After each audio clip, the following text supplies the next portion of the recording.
எடப்பாடியை பொறுத்த மட்டும் அவர் இன்னொரு விஷயத்தை சொல்லியிருக்காரு. என்னுடைய கூட்டணிக்கு வந்து ஒரு பிரம்மாண்டமான கட்சி வரப்போகுது. விஜய் கட்சியை தவிர நமக்கு வேற யாரும் தெரியல. இல்லை ஒருவேளை ஒரு திமுக கூட்டணியிலிருந்து காங்கிரஸ் கையில் வரும்னு சொல்றாரு தெரியாது. விஜய் வந்து ரொம்ப தெளிவாக வந்து அதிகாரத்தில் பங்களிப்புன்றது தெளிவாக இருக்காரு. ஸோ அவரும் பங்கு பெற ஒரு ஆட்சியை வந்து மக்கள் ஆதரிப்பாங்க அப்படின்னா எடப்பாடியை பொறுத்த மட்டும் வந்து ஒரு விரக்தியின் எல்லையிலே இருக்காரு. பாமக வந்தால் நல்லதுன்னு சொன்னால் வரும்னு சொல்லலையே. ரெண்டாவது அவங்க வந்து அவமானப்படுறாங்கன்னு இவர் எப்படி சொல்ல முடியும்? ஓபிஎஸ்ஓ தினகரனோ பலம் பெறத இபிஎஸ் விட மாட்டாரு. அப்போ ரெண்டு பேரும் ஒருத்தர் காலாவாரி விட்டுப்பாங்க. எடப்பாடிக்கு தான் பிரச்சனை. திரும்ப தெளிவாக சொல்றாரு, திராவிட மாடல் ஆட்சியை மீண்டும் கொண்டு வருவோம். திமுக கூட்டணி கட்சிகள் 1-2 அப்படி இப்படி கிராஸ் பண்ணி போனாங்கன்னா என்ன ஆகுது? அதிமுக, தவேக, அப்புறம் சில கட்சிகள் கூட்டணி அமைச்சாங்க வச்சுக்கோங்க, அது திமுகவுக்கு பயங்கர டஃப் கொடுக்கும். இதை எப்படி கவுண்டர் பண்றது? அப்போ நம்ம இதுக்கெல்லாம் தயாராக இருக்கணும்ட்டு அவங்க இப்பவே களத்தில் இறங்கிட்டாங்க. ஊடக அறத்தோடு செயல்பட்டு வரும் நியூஸ் ஃபோக்கஸ் தமிழ் சேனலை சப்ஸ்கிரைப் செய்து ஆதரியுங்கள்.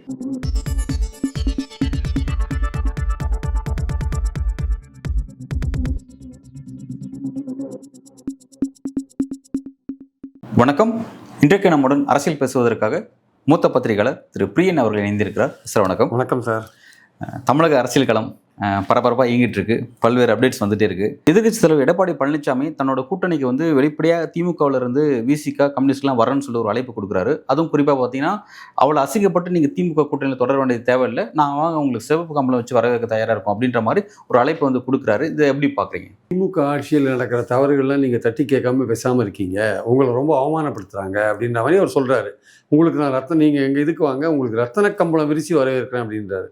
அதுக்கு தான் சிபிஎம் சண்முகம் சொல்லிட்டாரு, நீங்கள் விரிக்கிறது வஞ்சக வலை, அதில் நாங்கள் சேர மாட்டோம் அப்படின்னு சொல்லிட்டு, நீங்கள் பாஜகவோட இருக்கீங்க, வஞ்சக வலை எது, நாங்கள் வரமாட்டோம். இது திருமாவளவன் என்ன சொல்லிட்டாரு, அதிமுக கூட்டணியில் வந்து பலவிதமான குழப்பங்கள்லாம் இருக்குது, நாங்கள் எதுக்கு வரணும், எங்கள் அணியில் நீங்கள் குழப்பத்தை உருவாக்குறதுக்காக இந்த மாதிரி நீங்கள் பேசுகிறீங்க அப்படின்னு அவர் சொல்லிட்டார் ஆக்சுவலாக. அதனால் எடப்பாடியை பொறுத்த மட்டும் அவர் இன்னொரு விஷயத்தையும் சொல்லியிருக்கார், என்னுடைய கூட்டணிக்கு வந்து ஒரு பிரம்மாண்டமான கட்சி வரப்போகிறது. அது என்ன பிரம்மாண்டமான கட்சி? தமிழ்நாட்டில் திமுக அதிமுக 2 தான் பெரிய கட்சி. அதை விட்டா இப்போ விஜய் வந்து செல்வாக்கு நிரூபிக்காத ஏதோ செல்வாக்கு இருக்கிற மாதிரியான ஒரு பெரிய கட்சியாக இருக்கார். எந்த கட்சி வரப்போகுது அப்படின்றது யுகத்துக்கு விட்டிங்கன்னா அதை வந்து விஜய் கட்சியை தவிர நமக்கு வேற யாரும் தெரியல. இல்லை ஒருவேளை ஒரு திமுக கூட்டணியிலிருந்து காங்கிரஸ் கையில் வரும்னு சொல்றாரு தெரியாது, பெரிய கட்சி திமுக கூட்டணியிலிருந்து. ஆனால் அது மாதிரி இருக்கிறதுக்கெல்லாம் வாய்ப்பே கிடையாது ஆக்சுவலாக வந்து. ஏன்னா காங்கிரஸை பொறுத்த மட்டும் அவங்க ரொம்ப ஸ்ட்ராங்காக இருக்காங்க. அவர் நினைச்சிட்டாரு, இந்த காமராஜரை பற்றி சிவா பேசினது ஒரு சர்ச்சையாக போயிட்டு இருக்கு இல்லையா, அதனால ஏதோ காங்கிரஸ் உடனே வந்துருவாங்கன்னு நினைச்சிட்டு இருக்காரு. இதுக்கெல்லாம் காங்கிரஸ் வரமாட்டாங்க. அவங்க 3 தேர்தலில் வெற்றியை பார்த்துட்டு இருக்காங்க. 10 இடங்கள் அஷ்யூடாக பார்லிமெண்ட்டில் உட்காந்துருக்காங்க. அவங்க ஏன் வராங்க? இங்கே 29 இதே 10 இடங்கள் வாங்கிட்டு போவாங்க. தமிழ்நாடு 10 இடங்கள் காங்கிரஸுக்கு உறுதியாக கொடுக்குதுன்னா தமிழ்நாடு தான் கொடுக்குது ஆக்சுவலாக வந்து. ஸோ அதனால் அவங்க இதுக்கு போகணும் ஆக்சுவலாக. அது எடப்பாடியை பொறுத்த மட்டும் வந்து ஒரு விரக்தியின் எல்லையிலே இருக்கார். அதனால தான் இந்த மாதிரிலாம் அவர் பேசிகிட்டு இருக்கார் ஆக்சுவலாக. ஏன்னா அவருக்கு என்ன விரக்தினா, இவர் வந்து சொல்கிறாரு, நான் தனித்தே ஆட்சி அமைப்போம், கூட்டணிலாம் கிடையாதுன்றாரு. அவன் பாஜக தெளிவாக அமித்ஷா சொல்கிறாரு, கூட்டணி ஆட்சி தான், ஆட்சியில் நாங்கள் பங்கு பெறுவோம்னு சொல்கிறாரு. இப்போ அமித்ஷா சொல்கிறது சரியா, இவர் சொல்கிறது சரியான்னு தெரியல. திருப்பி இவரை கேட்டால், இல்லை எங்கள் கூட்டணி ஆட்சி அமைக்கும் தான் சொல்லியிருக்காரு எடப்பாடி அமித்ஷா அப்படின்னு. ஆனால் தேவையில்லாமல் உண்மைக்கு மாறா சொல்கிறார். அமித்ஷா ரொம்ப தெளிவாக 4 இன்டர்வியூவில் சொல்லியிருக்கார், அதிமுக தலைமையில் கூட்டணின்னு சொல்லியிருக்காரு. ஆனால் எடப்பாடியை முதலமைச்சர்னு அமித்ஷா எந்த இடத்துலையும் சொல்லவே இல்லை. அதிமுகவிலிருந்து முதலமைச்சர்கள் வருவாங்கன்னு சொல்லியிருக்காரு. அதே மாதிரி வந்து ஆட்சியில் பங்கு பெறுவீர்கள்னா எஸ்ன்னு சொல்லியிருக்காரு. அதே மாதிரி என்டிஏ ஆட்சியானா என்டிஏ ஆட்சின்னு சொல்லியிருக்காரு. தமிழ்நாட்டில் வந்து எடப்பாடி பக்கத்தில் உட்காந்து பேசும்போது கூட்டணி ஆட்சின்றதை வலியுறுத்தியிருக்காரு, கோயலேஷன் ரூல்னு சொல்லியிருக்காரு. இவ்வளவு நடந்துட்ட பிறகு கூட எடப்பாடி இல்லை தமிழ்நாட்டில் கூட்டணிக்கு நான் தான் தலைவன், நான் எடுக்கிறதா முடிவு. அப்போ நீங்கள் எடுக்கிறது முடிவு ஒத்துக்கலாம், நீங்கள் பெரிய கட்சி எடுக்கிறது முடியும். ஆனால் பாஜக உங்களோட கூட்டணி வச்சுருக்கிற பாஜக வேறு விதமாக சொல்கிறாங்கல்ல, அப்போ அவங்கள வந்து மாற்றிக்க சொல்லுங்கள். அப்போ நீங்கள் வாக்காளர்களை குழப்பறீங்க. அமைய போகிறது கூட்டணி ஆட்சியா உங்கள் தனித்த ஆட்சியா, அது வாக்காளர்கள் தெளிவுபடுத்த வேண்டியது உங்கள் கடமை. ஏன்னா கூட்டணி ஆட்சினா வாக்காளர்கள் எப்படி பார்ப்பாங்க, அதுவும் பாஜக பங்கு பெறுற கூட்டணி ஆட்சினா வாக்காளர் எப்படி பார்ப்பாங்கன்னு ஒரு விஷயம் இருக்குது. அதனால் நீங்கள் வந்து வாக்காளர்களுக்கு தெளிவுபடுத்த வேண்டியது. நீங்கள் பயணம் போகிறதோட நோக்கம் என்ன? நீங்கள் திமுக ஆட்சியோட குறைகளை சொல்லுங்கள், அது 1008 குறைகள் நீங்கள் சொல்லலாம். ஆனால் நீங்கள் எப்படிப்பட்ட ஆட்சியை கொண்டு போகிறீங்க? நீங்கள் வந்து உங்களுக்கும் பாஜகவுக்கும் இடையில இப்படிப்பட்ட ஒரு குழப்பங்கள் நீடிக்கிற சூழலில் மக்களுக்கு நீங்கள் என்ன மெசேஜ் கன்வே பண்ணுறீங்க நீங்கள்? அதனால் இதெல்லாம் மறைக்கிறதுக்காக என்ன பண்ணுறாரு, அவர் திருமாவை பார்த்தும் சிபிஎம்மை பார்த்தும் இந்த மாதிரிலாம் விஷயங்களை வைக்கிறார். அவர் விரக்தி நிலையில் இருக்கார். கூட்டணி அமைஞ்சு 2 மாதம் ஆகுது அதிமுக பாஜக, எந்த கட்சியும் அவர் கூட சேரல. இவங்களுக்குள்ளேயும் குழப்பம் இருக்குது. என்னடா அது இப்படிலாம் குழப்பம் பண்ணுறாங்களே, நம்ம ஏற்கனவே பாஜகவை தோளில் சுமக்கிறதே நம்ம கட்சியிலே நிறைய பேருக்கு பிடிக்கல, இந்த மாதிரியும் வேறு குழப்பம் பண்ணுறாங்களேன்னு அவருக்கு என்ன பண்ணுறதுன்னு தெரியாமல் குழப்பத்தில் திமுக அணியில் இருக்கிற கட்சிகளை பற்றி பேச ஆரம்பிக்கிறார். அதுதான் பாஜகவில் இருக்கிறவங்க பண்ணுறாங்க. முருகன் போன்றவர்கள் சொல்கிறாங்க அமித்ஷா எடுக்கிறது தான் முடிவு அப்படின்னு சொல்லிட்டு திமுக அணியிலேயே குழப்பம் இருக்குன்னு திமுக அணியை பார்த்து குற்றஞ்சாட்டின்னு இருக்காங்க. திமுக அணியில் இருக்கிறவங்க என்ன சொல்கிறாங்க, 1008 கருத்து வேறுபாடு இருந்தால் கூட நாங்கள் திமுக அணியில் தான் தொடருவோம். திரும்ப தெளிவாக சொல்கிறார், திராவிட மாடல் ஆட்சியை மீண்டும் கொண்டு வருவோம் அப்படின்னு சிதம்பரத்தில் இன்றைக்கி பேசுகிறார். திமுக 100 ஓட்டு 25 ஓட்டு விடுதலை சிறுத்தைகள் ஓட்டாக இருக்கும் அப்படின்றார். அந்த அளவுக்கு அவர் பேசிகிட்டு இருக்கார். அப்படிலாம் இருக்கும்போது உங்களால் ஒரு கட்டுக்கோப்பான உங்கள் அதிமுக அணியில் எந்த கட்சியும் சேரவும் இல்லை. சரி பாஜக சேரும்னு பார்த்து முதல் நாள் சொல்கிறாரு பாஜக வரும், பாமக வரும்னு சொல்கிறார் முதல் நாள். அடுத்த நாள் காத்தால அன்புமணியர் அறிக்கை விடுறார், அதிகாரத்தில் பங்குன்னு விட்டார். அது விட்டோடனே இவர்கிட்ட கேட்டால் வரும்னு சொல்கிறார், பாமக வந்தால் நல்லதுன்னு சொன்னால் வரும்னு சொல்லலையே, பந்தியில் ஆள் உட்காந்தா தான் நில போட முடியும் அப்படின்னு டக்குன்னு மாத்துறாரு. ஏன் எல்லா கட்சிகளும் அதிகாரத்தில் பங்கு கேட்குறாங்க, தேமுதிகவும் கேட்குறாங்க, பாமகவும் கேட்குறாங்க, இங்கே திமுக கூட்டணி கட்சியிலையும் கேட்குறாங்க. ஆனால் வித்தியாசம் என்னென்னா திமுக கூட்டணி கட்சிகளில் சிபிஎம் நாங்கள் பங்கு பெற மாட்டோம்னு ஒருத்தர் சொல்லிட்டார் சண்முகம், நாங்கள் ஆட்சியெல்லாம் பங்கு பெற மாட்டோம்னு. திரும்ப சொல்லிட்டாரு காலம் கனியில் இந்த வாட்டி அதுக்கு சாத்தியம் இல்லைன்னு அவர் சொல்லிட்டாரு. காங்கிரஸ்காரங்களுக்கு பொறுத்த மட்டும் மேலிடம் எடுக்கிறது தான் முடிவு. மதிமுகவும் ஆட்சியில் பங்குன்ற விஷயத்தில் பெருசாக வற்புறுத்தாமல் இருந்ததில்ல. அவங்களோட நிலப்பாடே கொஞ்சம் கேள்விக்குறியாக இருக்குது. அவங்க ஒரு மாதிரியான ஒரு சந்தேக ஏரியாவில் இருக்காங்க. அவங்க ஆக்சுவலாக கிரே ஏரியாவில் உட்காந்துருக்காங்க. அதனால் அங்கே ஒன்றும் பெரிய அளவுக்கு குழப்பம் இருக்கிற மாதிரி தெரியல. இங்கே தான் குழப்பம் இருக்குது. நீங்கள் எதிர்பார்க்குற கட்சிகள் பாமக எதிர்பார்க்குறீங்க, அவங்க அதிகாரத்தில் பங்குன்றாங்க. அப்போ நீங்கள் பங்கு கொடுக்க போகிறீங்களே, பாஜக பங்கு அதிகாரத்தில் வேணும்னு அமித்ஷாவே கேட்குறாரு. இப்போ உங்களால் இதுக்கு பதில் சொல்ல முடியல, இந்த விஷயத்துக்கு பதில் சொல்ல முடியல. யாருக்கும் நான் அதிகாரத்தில் பங்கு கொடுக்க மாட்டேன், நாங்கள் அதிமுக தனித்து ஆட்சி அமைக்க நீங்கள் சொன்னால் கூட மற்ற பார்ட்டிகள்லாம் அதையும் சொல்லாதனால, உங்களோட கூட்டணி இருக்கிற பாஜக அதை வலியுறுத்தி சொல்லாதனால, இல்லைங்க நாங்கள் கூட்டணியெல்லாம் பங்கு பெற மாட்டோங்க, அதிமுக தாங்க ஆட்சி அமைக்கும், நாங்கள் கூட்டணி வெற்றி பெறத்துக்காக உழைப்போம், அரசில் பங்கு கொள்ள மாட்டோம்னு என்னைக்கு பாஜக சொல்லுதோ அன்றைக்கி தான் இவங்களோட இந்த 2 பேருக்குள்ள பிரச்சனை தீரும், வாக்காளர்களுக்கு ஒரு தெளிவு பிறக்கும். இல்லை இதே மாதிரியே ஒரு பயணத்தை போயிருந்தாருன்னா தமிழ்நாட்டு மக்கள் பாஜகவும் பங்கு பெறும் ஆட்சியை பார்க்குற பார்வை வேறையாக இருக்கும். அது இந்த அதிமுக கூட்டணிக்கு ஒரு பின்னடைவை கொடுக்கும். அது சார் ரைட், ஓகே சார். இப்போ திரும்ப ஒரு விஷயத்த சொல்கிறாரு. அவர் என்ன சொல்கிறாருன்னா, பாஜக கூட்டணியில் இருக்கக்கூடிய அதிமுக அவங்களுடைய எதிர்காலத்தை தொலைச்சிடக்கூடாது, அது தமிழ்நாட்டுக்கு எப்பவுமே தேவை, அதனுடைய அர்த்தத்தில் தான் அந்த வருத்தத்தை நான் பதிவு பண்ணுறேன். ஆனால் அதை புரிஞ்சுக்காம எடப்பாடி பழனிசாமி என்ன விமர்சனம் பண்ணுறாரு அப்படின்ற மாதிரி விசிக விமர்சனம் பண்ணுறாரு அப்படின்னு ஒரு விஷயத்தை குறிப்பிடுறாரு. திருமாவளவனோட பார்வை எப்படி இருக்குது, இபிஎஸ் அவர் மீது வைக்கக்கூடிய அந்த பார்வை எப்படி இருக்குது, நீங்கள் இதை எப்படி பார்க்குறீங்க? திருமாவை பொறுத்த மட்டும் அவர் என்ன நினைக்கிறாரு, திராவிட கட்சிகளில் உண்டான அஇஅதிமுக அது தன்னுடைய இடத்தை பாஜக விட்டு கொடுத்துட்டா, இல்லை பாஜக அதை கபலீகரம் பண்ணிட்டா, அது தமிழ்நாட்டுக்கு நல்லது இல்லைன்னு அவர் நினைக்கிறார். ஸோ அதனால் திருப்பி அஇஅதிமுகவை எச்சரிக்கை பண்ணுற விதமாக அவர் அடிக்கடி பேசிகிட்டு இருக்கார். அது மட்டும் இல்லை, எடப்பாடியோட பயணத்துக்கு வாழ்த்துவார தெரிவித்தார் அவர். அப்புறம் இன்னொன்று கேட்டால் அதிமுகவோட கூட்டணி சேருவீங்களான்னு ஒரு கேள்வி கேட்டதுக்கு அங்கே தான் பாஜக இருக்கே அப்படின்னார். பாஜக இல்லாட்டி சேருவேன்ற மாதிரி டோனில் சொன்னார். ஆனால் இதெல்லாம் எல்லாத்தையும் சொல்லிட்டு கடைசியில் என்ன சொல்கிறாரு, சிதம்பரத்தில் போய் ஸ்டாலின் பக்கத்தில் நின்றுட்டு நாங்கள் மீண்டும் திராவிட மாடல் ஆட்சியை கொண்டு வருவோம்னு அந்த மாதிரி பேசுகிறார். ஆனால் திரும்ப முழுக்க சொல்கிறது ஒரு திராவிட கட்சியை பாஜக அழிச்சிடக்கூடாது அப்படின்ற அக்கறையில் சொல்கிறாருன்னு தான் நம்ம பார்க்கலாம். ஆனால் எடப்பாடி பார்க்குற பார்வை எப்படி இருக்குன்னா, எப்படியாவது திமுக அணியிலேருந்து விடுதலை சிறுத்தைகளை கழட்டி விட்டுறணும் அப்படின்ற ஒரு விஷயத்தான் அவர் கையில் எடுக்கிறார். ஆக்சுவலாக நீங்கள் ரொம்ப கரிசனம் அவங்க மேலே ரொம்ப பரிதாபப்படுற மாதிரி, நீங்கள் ஏன் திமுகவை தாங்கி பிடிக்கிறீங்க அப்படின்ற மாதிரி. அப்போ திருப்பி நீங்கள் ஏன் பாஜகவை தாங்கி பிடிக்கிறீங்க? இல்லை அதுதான் இப்போ அவர் என்ன சொல்கிறாருன்னா, இபிஎஸ் ரொம்ப காட்டமான டோன் யூஸ் பண்ணுறாரு. இவ்வளோ பிரச்சனை தாண்டி நீங்கள் அதை நீடிக்கிறதே உங்களுக்கு அசிங்கன்னு சொல்லி திருமாவளவனுக்கு ஒரு நெருக்கடி ஏற்படுத்துறாரு. ஆனால் அதே நேரத்தில் இங்கே என்னன்னா, இவர் டே 1லேருந்து கூட்டணி ஆட்சி இல்லைன்னு இபிஎஸ் சொல்லிட்டு இருக்காரு, அமித்ஷா அதுக்கு மாற்றா சொல்லிட்டு இருக்காரு. திரும்ப அவர் அசிங்கப்படுத்துறாரு. பலர் என்ன சொல்றாங்கன்னா, அதிமுக அமித்ஷா திரும்ப அசிங்கப்படுத்துறாருன்னு சொல்றாங்க. ஆனால் இவர் விசிகா பார்த்து அசிங்கன்னு சொல்றாரு. இது எப்படி நம்ம அதை புரிஞ்சுக்கிறது? சார் தம் மேலே இருக்கிற குற்றச்சாட்டுகள் இல்லை தன்னை பற்றின விமர்சனங்கள் அதை மறைக்கிறதுக்கான ஒரு விஷயத்தை தான் கையில் எடுத்திருக்காரு யார், எடப்பாடி. அதனால் திமுக அணியில் இருக்கிற கட்சிகளை பார்த்து நீங்கள் ரொம்ப அவமானப்படுறீங்க போன்ற விஷயங்களை சொல்கிறாங்க. அவங்களுக்கு கருத்து வேறுபாடுகள்லாம் இருக்குது சார், அதெல்லாம் இல்லை. இன்றைக்கி கூட ஸ்டாலின் அந்த காமராஜர் விஷயத்தில் நம்ம ஒன்றுபட்டு போராடி நம்ம கூட்டணி வெற்றிக்காக பாடுபடுவோம்னு சொல்லியிருக்கான்னு நினைக்கிறேன். ஸோ இந்த காமராஜர் விஷயத்தெல்லாம் பெருசாக எடுத்துக்காதீங்க. சில பேர் ஏதோ ஒரு இதை உண்டு பண்ண பார்க்குறாங்க, ஒரு சர்ச்சையை உண்டு பண்ண பார்க்குறாங்க அப்படின்ற மாதிரி ஒரு ட்விட்டர் போட்டிருக்காருன்னு நினைக்கிறேன். ஸோ பாயிண்ட் என்னென்னா இவருக்கு தான் பிரச்சனை, அஇஅதிமுகவுக்கு தான் பிரச்சனை. அஇஅதிமுகவுக்கு திமுக கூட்டணி கட்சிகள் வந்து அதிகாரத்தில் பங்குன்ற ஒரு விஷயத்தில் ஆசைப்பட்டா கூட வெளிப்படுத்தினா கூட அவங்களுக்கு வந்து அது அங்கே சாத்தியம் இல்லைன்றது அவங்க புரிஞ்சுட்டு இருக்காங்க. ஆனால் இங்கே வந்து என்ன பண்ணுறாங்க, யாரும் எந்த கட்சியும் சேரவே இல்லை. சேரத்துக்கு முன்னாடியே அதிகாரத்தில் பங்குன்ற விஷயத்தை முன்னாடி வைக்கிறாங்க. அது மாதிரி பாஜக சேர்ந்திருக்கிற பாஜகவும் அதே மாதிரி விஷயத்தை முன்னுக்கு வைக்கிறாங்க. அதனால கொள்கை ரீதியாக திமுகவோ அதிமுகவோ அதிகாரத்தில் பங்கு கொடுக்கறத பற்றி ஒரு முடிவே எடுக்கல. அதனால இவங்களால எந்த விதமும் கமிட் பண்ண முடியல. இவர் வந்து பெரிய கட்சியை, பிரம்மாண்டமான கட்சியை கூட சேருன்னு சொல்றாரு. அப்படி பார்த்தா விஜய் மட்டும்தான் அங்கே தனித்து இருக்கார். காங்கிரஸ் வரதுக்கான வாய்ப்பு கொஞ்சம் கூட கிடையாது. எப்படி வந்து பாஜக இருக்கிற அதிமுகவில் வந்து விஜய் சேர மாட்டாரோ, அதே மாதிரி காங்கிரஸும் வந்து திமுக கூட்டணி விட்டு வெளில வரதுக்கான வாய்ப்பு இல்லை. இது வந்து ஆல் இண்டியா லெவலில் வந்து அவங்க ஒன்றா இருக்காங்க. மேலிடம் வந்து காங்கிரஸ் மேலிடம் திமுகவோட க்ளோஸாக இருக்குது. அதனால இங்கே லோக்கல் காங்கிரஸ்காரன் என்ன அதிகாரத்தில் பங்கு போன்ற விஷயங்கள் சொல்லி ஏதாவது ஜோதிமணி மாதிரி அறிக்கையெல்லாம் விட்டுருந்தா கூட அவங்க மேலிடம் அதை கண்டுக்க மாட்டாங்க. அவங்க வந்து திமுகவோட தான் தொடர்ந்து கூட்டணியில் இருக்கிறதுக்கான வாய்ப்புகள் இருக்குது. ஏன்னா அவங்களுக்கு வந்து இங்கே 10 இடங்கள் பார்லிமெண்ட்டில் சுலபமாக இங்கே கிடைக்கிறத அவங்க பார்க்குறாங்க. அதனால் வந்து இதை விட்டு கொடுத்துட மாட்டாங்க. ஸோ இவருக்கு தான், எடப்பாடிக்கு தான் பிரச்சனை. ரெண்டாவது அவங்க வந்து அவமானப்படுறாங்கன்னு இவர் எப்படி சொல்ல முடியும்? அவங்க உங்கள் பார்வையில் அவங்கள நீங்கள் வந்து இது பண்ணி விட்றீங்க, அவங்கள தூண்டி விட்றீங்க. இது மாதிரிலாம் சொன்னால் அவங்க அதுலேருந்து கிளம்பி வருவாங்களான்னு உங்களுக்கு ஒரு நப்பாசை இருக்குது. அதனால நீங்கள் பண்ணுறீங்க. நீங்கள் கவனமாக இருங்க, உங்களோட தொகுதியை குறைச்சிருவாங்க. அவங்க நீங்கள் தேர்தலில் பங்கெடுக்கக்கூடிய அந்த வாய்ப்புகளை அவங்க குறைச்சிருவாங்க. ஸோ வந்து அதிகமான இடம் வந்து நம்மகிட்ட இருக்குது அப்படின்ற மாதிரி அவர் அந்த அழைப்பு கொடுக்குறாரு. எப்படி இதெல்லாம் அதாவது நீங்கள் அதிகமான இடங்கள் இருக்குன்னா நீங்கள் கூவி அழைக்கிறீங்க, வாங்க வாங்க, எனக்கு இங்கே வேறு வழியே கிடையாது, நீங்களாம் வந்தால் தான் உண்டு, எவ்வளோ இடம் வேணால் எடுத்துக்கோங்க அப்படின்னு அவர் சொல்கிறாரு. ஆனால் அந்த வள்ளலார் சொன்ன மாதிரி கடை விரித்தேன் கொள்வார் இல்லைன்ற மாதிரி அவர் யாரும் வரா மாதிரி தான் தெரியல. அதிகமான இடங்களும் வாரி கொடுக்குறேன்றாரு. திமுக வந்து எவ்வளோ இடங்கள் கொடுக்க போது, இவங்க எவ்வளோ இடங்கள் கேட்க போகிறாங்கிறதெல்லாம் ஃபைனலாக தெரிய வரும் நமக்கு. அதில் வந்து பிரச்சனை இருக்கும்னா இருக்க தான் செய்யும், அது இல்லைன்னு சொல்ல முடியாது. பிரச்சனைகள் வரதான் செய்யும்.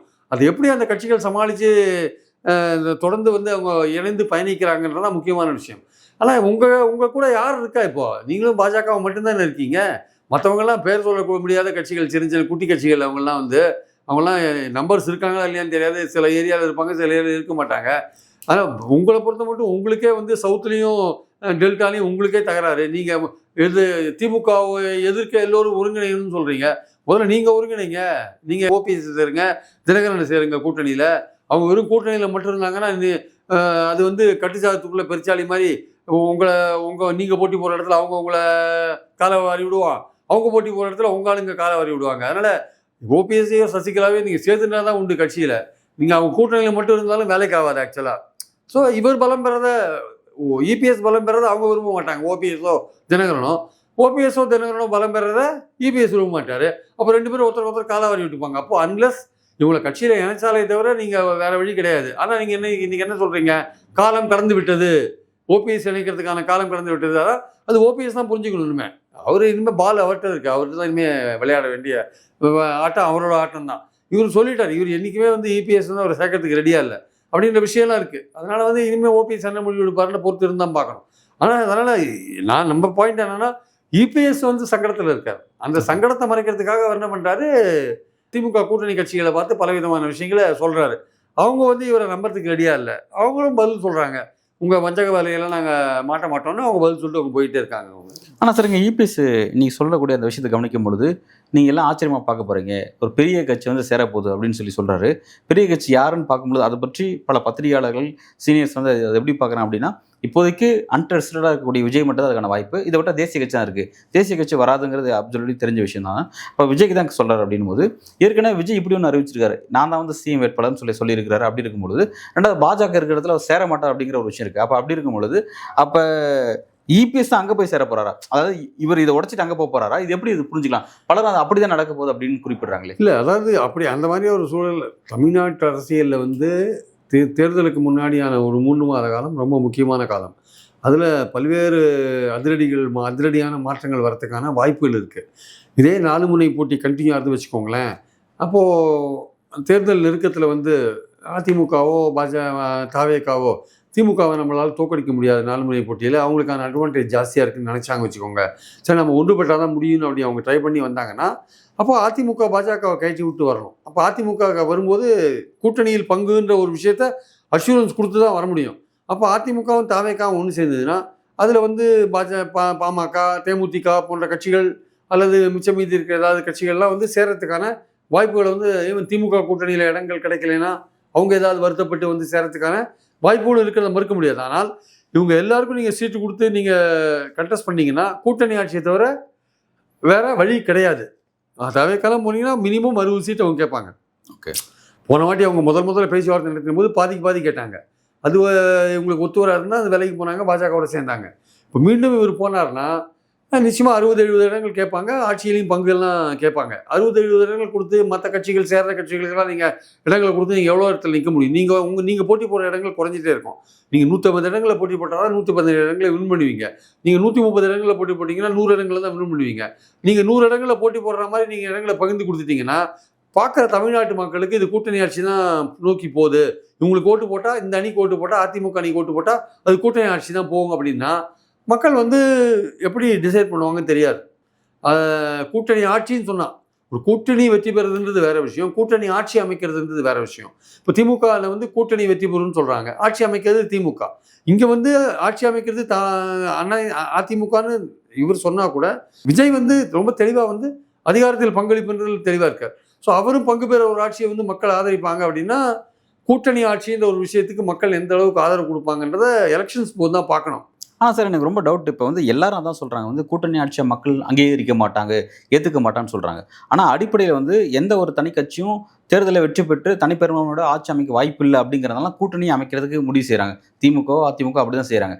அப்போ அதெல்லாமே ப்ரீபோல் அலைன்ஸ் தான் அப்படின்னு பார்க்கும்போது மக்கள் இவங்க எல்லாரும் சேர்ந்து தான்ப்பா ஆட்சி செய்ய விருப்பப்படுறாங்க, அப்படி தான் நம்ம குட்டி தோற்றம் அளிக்கிறாங்க அப்படின்னு பார்க்குறாங்க. அப்படி இருக்கும்போது அவங்க எல்லாரும் சேர்ந்து அந்த ஆட்சி அறையில் இருக்கிறதுக்கு ஏன் மக்கள் அதை ஏற்றுக்க மாட்டாங்க? அது எப்படி அந்த விஷயத்தில்? அதாவது ஒரு டிஃபரெண்ட்டான கொள்கைகள் கொண்ட கட்சிகள் ஒன்று சேரும் பொழுது ஒருத்தருக்கு ஒருத்தர் ஏதோ ஒரு இடத்துல மோதல்கள் வரும், இது 5 வருடம் நீடிக்காது அப்படின்ற விஷயங்கள். ரெண்டாவது பல்வேறு கட்சிகள் இருக்கும்போது நிறைய குழப்பங்கள் வரும், ஒரு முடிவு எடுக்கிறதுல தெளிவு இருக்காது.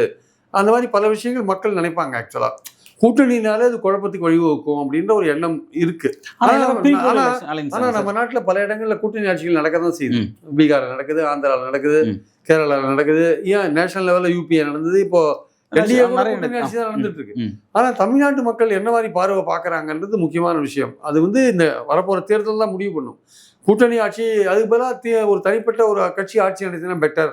நீங்க தேர்தலுக்கு முன்னாடியே நீங்க போட்டி போடுற இடங்களை குறைச்சிட்டீங்கன்னா மக்கள் இது கூட்டணி ஆட்சின்னு முடிவு பண்ணிட்டாங்க வச்சுக்கோங்க. கூட்டணிக்கு தலைமை தாங்குற கட்சி இடங்களை குறைச்சி போட்டி போட்டுதுன்னா மக்கள் இது கூட்டணி ஆட்சி தான் வரப்போகுதுன்னு நினைச்சிட்டாங்க வச்சுக்கோங்க.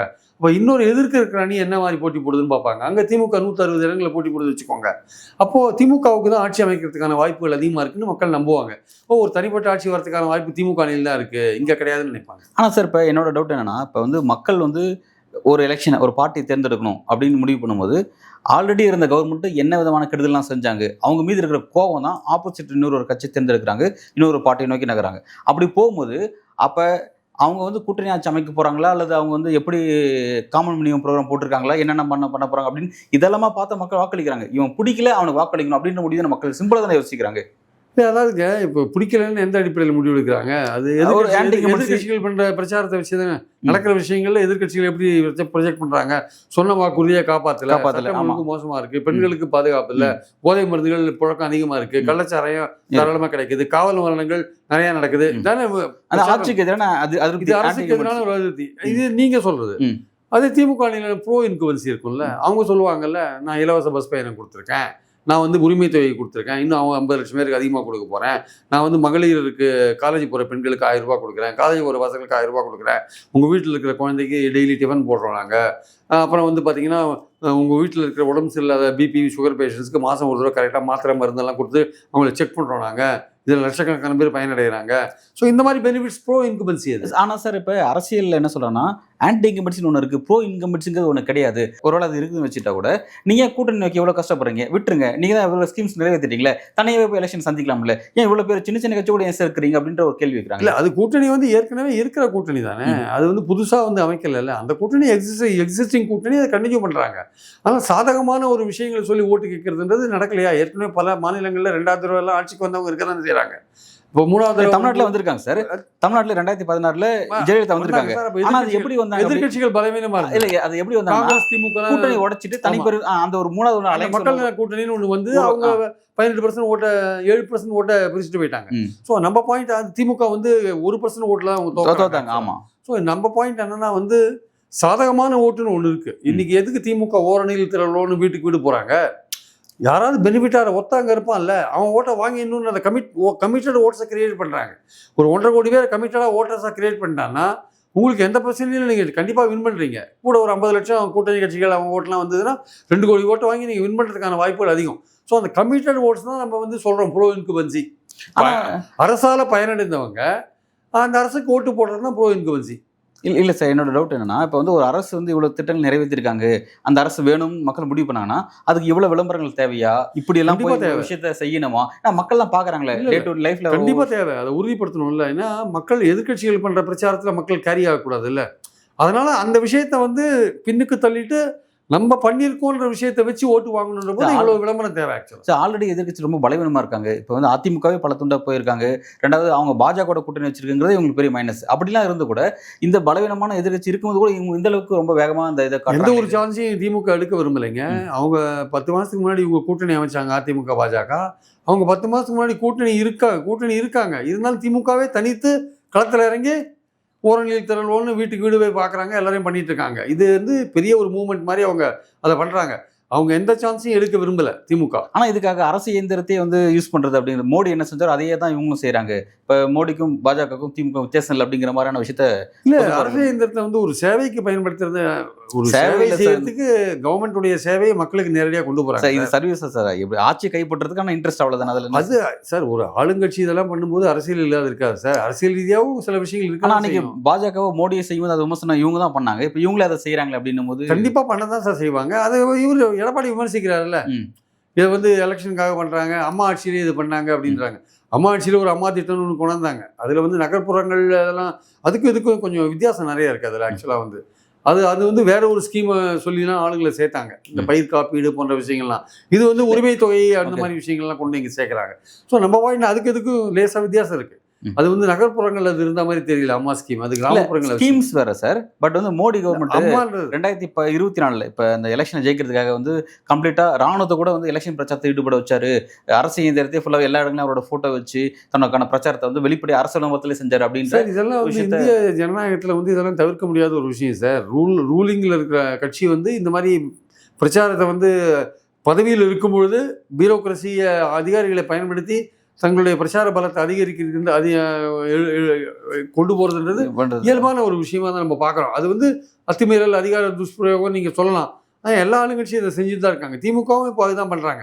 ஆனால் அதில் என்னென்னா வந்து நாங்கள் மக்களுக்கான சில சேவைகளை கொண்டு போகிறோம் இல்லையா அப்படின்னு ஒரு விஷயத்தை அங்கே கொண்டு போகிறாங்க. அது வந்து மக்களும் வந்து கிட்டத்தட்ட 10,000 முகாம் நடத்த போகிறாங்க சார். நவம்பர் வரையும் 10,000 முகாம்ன்றது சாதாரண விஷயம் கிடையாது. 10,000 முகாமில் அவங்க வந்து மக்களுக்கு பல விஷயங்களை குறைகளை தீர்த்து வச்சாங்கன்னா அந்த இண்டிவிஜுவல் திமுக ஓட்டு போடுவான்ல. ஏற்கனவே பல ஆதரவான வெல்ஃபேர் ஸ்கீம்ஸ் வச்சுருக்காங்க. அதனால் அதன் மூலமாக பயனடைஞ்சவங்களை வந்து வாக்காளராக மாற்றுறாங்க. இந்த மாதிரி ஒரு சர்வீஸ் மூலமாகவும் வாக்காளராக மாற்றுறாங்க. ஸோ திமுக எந்த விதமான சான்ஸும் எடுக்க ரெடியாக இல்லை. ஏன்னா கடைசி நேரத்தில் வந்து அதிமுக, தாவேகா, அப்புறம் சில கட்சிகள் கூட்டணி அமைச்சாங்கன்னு வச்சுக்கோங்க, அது திமுகவுக்கு பயங்கர டஃப் கொடுக்கும். இல்லை திமுக அணிலேருந்து 1-2 கட்சிகள் ஏதோ இடஒதுக்கீடுல பிரச்சனையாகி தாவேக்கால போய் சேர்ந்தாங்க வச்சுக்கோங்க, அது வேறு பல பிரச்சனைகளை கொடுக்கும். அதனால் திமுக தே ஆர் வெரி கேர்ஃபுல். இந்த வாட்டி எந்த விதமான சான்ஸ் எடுக்காமல் திமுக ரொம்ப உஷாராக வேலை செய்யுது. ரொம்ப உஷாராக வந்து களத்தில் வந்து வேலை செஞ்சுட்டு இருக்காங்க. ஏன்னா அவங்களுக்கு தெரியும் என்ன எலெக்ஷன் இருக்கிறதுல என்ன மாதிரி சூழல் வரும்னு அவங்களால ஊகிக்க முடியாது. தாவேக்கா என்ன பண்ணும், அதிமுக என்ன பண்ணும், 2 பேரும் ஒரு கட்டத்தில் சமரசம் ஆகி சேர்ந்தா தான் திமுக வீழ்த்த முடியும்னு இறங்கிட்டாங்கன்னா அப்போ திமுகவோட நிலைமை என்ன ஆகுது? அப்போது திமுக கூட்டணி கட்சிகள் 1-2 அப்படி இப்படி கிராஸ் பண்ணி போனாங்கன்னா என்ன ஆகுது? பாமகவும் தேமுதிக அங்கே போய் சேர்ந்தாங்கன்னா என்ன ஆகுது? இப்போ இதை எப்படி கவுண்டர் பண்ணுறது? அப்போ நம்ம இதுக்கெல்லாம் தயாராக இருக்கணும்ன்ட்டு அவங்க இப்போவே களத்தில் இறங்கிட்டாங்க. அதான் முக்கியம். அடுத்த கட்ட அரசியல் பரபரப்பு எதை நோக்கி நகருதுங்கிறது பொறுத்து இருந்து பார்க்கலாம் சார். நன்றி. தேங்க்யூ.